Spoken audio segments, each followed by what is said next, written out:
ঈদকে কেন্দ্র করে নতুন নোটের আবেদন থাকলেও এবারে তা না ছাড়ার ঘোষণা দিয়েছে কেন্দ্রীয় ব্যাংক। কারণ জুলাই আন্দোলনের ছবিযুক্ত নোট প্রস্তুত হয়নি।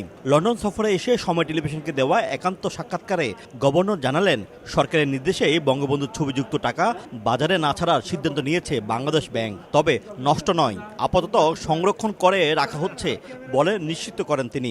আমরা নতুন করে আগে ছাপানো নোট এখন আর বাজারে ছাড়ছি না।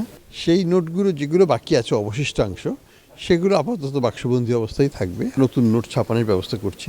অ্যাকচুয়ালি ব্রিটেনেই একটা কোম্পানি ডলারু তারা এটা তৈরি করছেন, আর একটা সুইস কোম্পানি তারা করছে। এপ্রিলের শেষ নাগাদ নতুন নোট আমরা বাজারে আনতে পারবো। আলোচনা হয় রেমিটেন্স প্রসঙ্গ। দেশের ইতিহাসে প্রথমবারের মতো $2.5 বিলিয়ন রেমিটেন্স এসেছিল 2020 সালের জুলাই মাসে, আর চলতি মাসের 19 দিনে এসেছে $2.25 বিলিয়ন। ইতিহাস ভেঙে একক মাস হিসেবে এটি 3 বিলিয়ন হওয়ার আশা গভর্নরের। প্রবাহ কিন্তু আমরা অলরেডি দেখতে পাচ্ছি।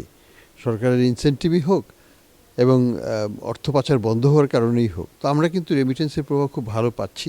আমরা আশাবাদী এই বছর হয়তো 29 থেকে 30 বিলিয়ন ডলারের মতো আমরা রেমিটেন্স পাবো। লন্ডন সফর প্রসঙ্গে বলেন, এস আলম সহ বাংলাদেশ থেকে পাচার করা অর্থের খোঁজে তিনি এসেছেন। কোথায় কি সম্পদ আছে এবং তা দেশে ফিরিয়ে নিতে ব্রিটিশ সরকারের সহযোগিতার কথাও জানান তিনি। 15 থেকে 20 বিলিয়ন ডলার এই একই ব্যক্তি বা তার পরিবার নিয়ে গেছে।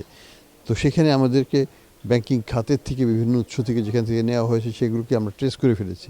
এখন যেটা হচ্ছে যে বিদেশে কি অ্যাসেট ট্রেসিং আছে সেটা আমরা করার চেষ্টা করছি এবং পরবর্তীতে আমরা এটা উদ্ধারের চেষ্টা করব। অ্যাসেট রিকভারি ইস্যু নিয়ে ব্রিটিশ গভর্নমেন্ট এবং ব্রিটিশ এনজিওস এবং এমপিস এবং মিনিস্টার পর্যায়ে আমাদের আলোচনা হয়েছে। কিছু লিগ্যাল ফার্মের সাথেও আমাদের আলোচনা হয়েছে। গভর্নর বলেন, অবাধে অর্থ পাচার বন্ধ হওয়ায় বর্তমানে রিজার্ভের ক্ষয় অনেকটাই কমে এসেছে।